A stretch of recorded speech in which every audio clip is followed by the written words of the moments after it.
আসসালামু আলাইকুম এভরিওয়ান, কেমন আছেন সবাই? আজকে আমি মাটির চুলা রান্না করব আলু দিয়ে ডিমের ঝোল। তো ডিমটা সিদ্ধ বসিয়ে দিয়েছি, এখন আলুগুলো কেটে নেব। ডিমের ঝোল আমি যখনই রান্না করি চেষ্টা করি আলুগুলো বড় বড় করে কাটার, কারণ ডিমের ঝোল বা মাংসের ঝোল বা মাছের ঝোল আলুগুলো বড় বড় দিলে খুব ভালো লাগে, খেতেও খুব মজা লাগে। তো এই তো আমার আলু কাটা শেষ, এখন আলুগুলো ধুয়ে নেব। আলুগুলো ধুয়ে নিয়েছি, এখন কেটে নিয়েছি পেঁয়াজ, ধনেপাতা। এবার যে ডিম সিদ্ধ দিয়েছিলাম ওগুলো খোসা ছাড়িয়ে নেব। আজকে অনেক দিন পর মাটির চুলা রান্না করতে আসছি।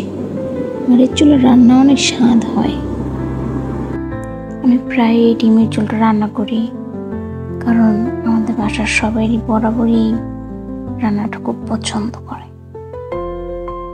আমাদের বাসার সবাই মাছের ঝোল, ডিমের ঝোল, মুরগির মাংসের ঝোল এগুলো সবাই পছন্দ করে। তো আমার বরাবরই আমাকে এগুলো রান্না করতে হয়। তো এই তো ডিমগুলো প্রায় খোসা ছাড়ানো হয়ে গেছে।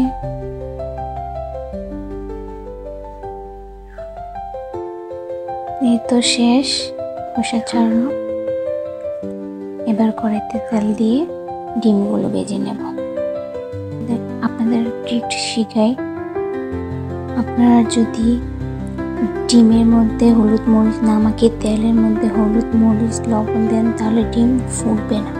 তো আমি তেলে হলুদ মরিচ লবণ দিয়েছি, এখন ডিমগুলো সুন্দরভাবে ভেজে নেব। এই তো ডিমগুলো উল্টিয়ে অন্য পাশ ভেজে নেব ভালোভাবে।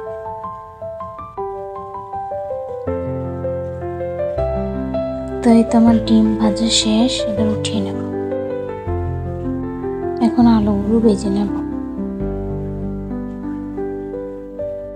আলুর মধ্যে দিয়ে দেব লবণ, দিয়ে দেব সামান্য হলুদ।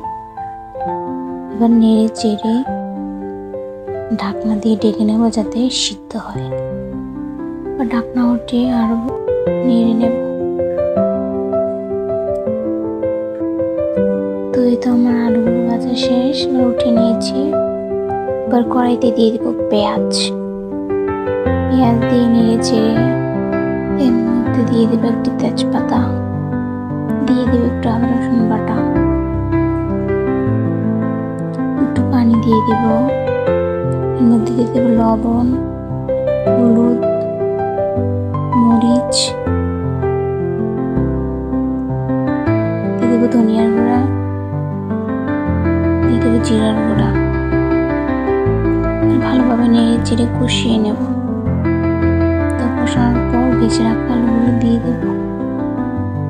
এবার আলুগুলো আরো কিছুক্ষণ নেড়ে চেড়ে কষিয়ে নেব।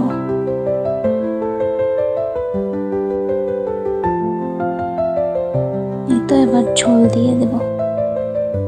ঝোলটা ফুটিয়ে এলে এর মধ্যে ডিমগুলো দিয়ে দেব।